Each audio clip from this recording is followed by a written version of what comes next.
Good afternoon and welcome back to the Internet of Insurance. I'm Doug Drinkwater, the editor of Internet of Business, and I'm joined this afternoon by Helen Crooks, who's Chief Data Officer at Lloyds. Good to see you today, Helen. Good afternoon, nice to be here. Now, you were on the panel earlier, a really interesting panel actually on IoT data ownership, which seems to come up time and time again as a big topic of debate. How did the panel go? I think the panel went really well. There was quite a wide sort of breadth with myself, and then the lady who was a lawyer who was talking about some of the technical elements of when you talk about personal data and privacy and implication. And there was some decent conversation and questions around the challenge over ownership. For me personally, I always like to think it's not about ownership, it's about thinking about each other as people and what would we want. So if you start to actually think about the challenges we face, if you put the human side over it and think about us as people, then you get a much better conversation, answer to the challenge, etc. The minute you step away from that, the minute you stop talking about people as people, then I think you lose the picture. So I always like to bring it back to what's in it for the person that we're talking about. I thought one of the points you made earlier was very interesting about how people's perception of, what you can do with my data can differ extremely from one person to the next. Can you talk us through a bit about how that affects in your job at Lloyds, in a sense of understanding what people want and what people don't like? So Lloyds is a very specific and very commercially focused piece, which means that when it comes to talk about personal data, it's not always easy to make the connection. But if you think about it, when we're talking about a commercial insurance, you're talking about people within the space of a particular sort of line of business, which will need different pieces of information. So I talked about earlier on the panel, I was talking about, the 4 different types of people. There are people who are very pro, I really understand it, I really get it, I'm very happy for you to use my data. There are people who are not quite so savvy. It's like, well, I think I sort of understand what you mean, but I don't really get it. But as long as I trust you, then I'll be okay. There are people who just don't care in the nicest possible way. They're not interested, they don't want to know, they don't even want to have the conversation. And then there's people who are very frightened or quite scared or very anti the use of data. Now, what does that mean in the commercial environment? Well, I go, we still have commercial personal information in those commercial activities. If you think about smart city information, which could be very relevant in terms of the whole insurance market from a commercial aspect, smart city is about how people use the cities. So you're almost automatically coming back to, if you're tracking people walking through the underground, if you're tracking people using trains, if you're tracking people walking up down the street, how do we talk to people about what we're doing with that data? And people can quite often misunderstand about the data and the way in which we use the data, because they don't understand terms like aggregators or anonymisation or pseudonymisation, which is a classic one that's coming up in some of the European new data protection rules. What they understand is about, what's the impact for me, what's the implications for me. So the fact that if you're using the tube system, you're using your banking card, we can recognise you as you're moving through the system, so we can see at one level what I, Helen, am doing when I'm using the tube. Most of the insurance, especially on the commercial side, is actually only interested in that very, very aggregated. And on the second panel that I was on, I was talking about the fact that we need to look to create products off the back of that information, because whereas in the consumer market you want to get down to the individual, you want to get closer to the individual, in the commercial space actually you want a lot of products created over the top of that data that you can use in a commercial model.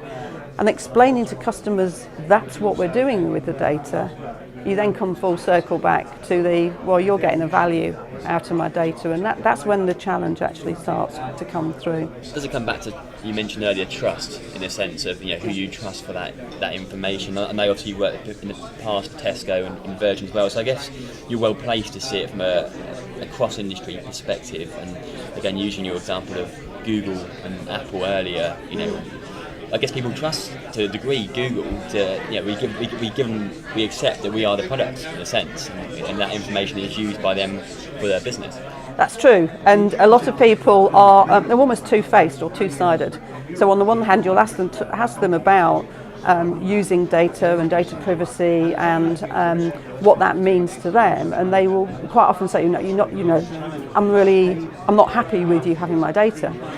And then you give them a smartphone, when they're instantly location services are on, data roaming, and there's a disconnect, or there can be a disconnect, not always, but there can be a disconnect between what people do and what people say they will do. And so when we're talking with customers, we have to think very carefully about the language we use. An example of a company that I know has done this really, really well is Channel 4. Channel 4 took a very deliberate policy to actually make their data policy really friendly and really user-friendly.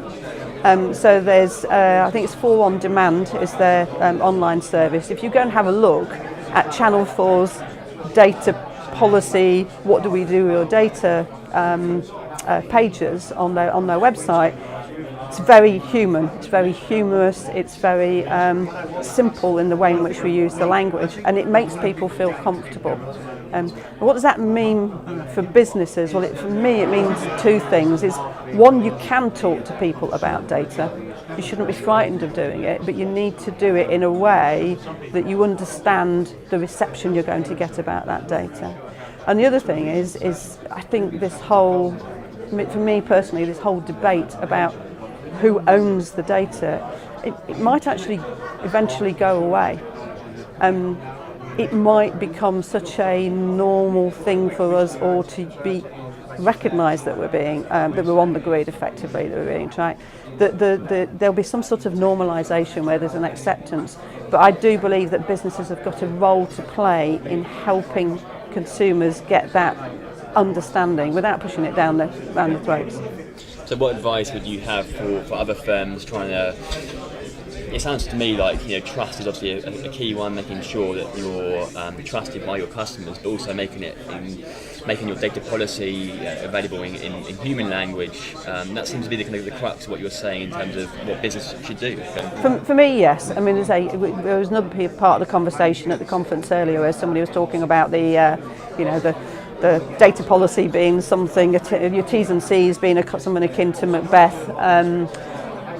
That is true, and I know the example of somebody spotting the bonus award for reading all the way through the data policy was true, but the good data policies and the good discussions with your customers are those which show the value of the value to the customer about how you can make things better for them.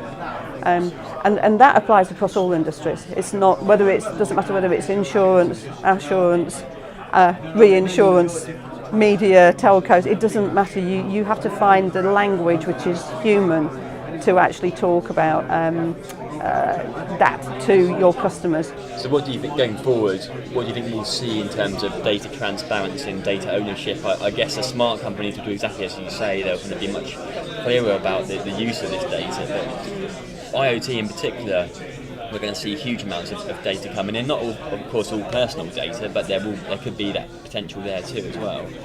What do you see kind of next 12 months going forward? Are we going to see more failures and success stories, or do you think people are going to work it out as they go along?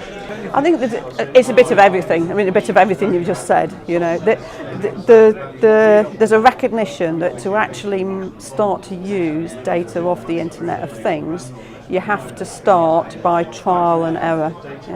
You don't start with the big picture and with we're going to solve one very big problem. What you look for is one particular niche problem of that's got a particular industry focus on it and focus on that one thing. Now, will there be some failures? Yes, there will, because by the definition, if you're doing something in a innovative way, then that's, you're going to have some examples which will fail. But I think we'll see a change. I don't think it will be. I think we're on the bottom of the curve in some respects. I think that in 12 months' time, there'll be more recognition and acceptance that things are changing in the world, especially in the world of insurance. Will we be over it's becoming more of a norm and people know and understand exactly what they're going to do? I think it's going to take longer than that. But give it 3-4 years, I think we will be in a very different position to where we are now. Helen, really appreciate your time today and enjoy the rest of the conference. Thank you very much.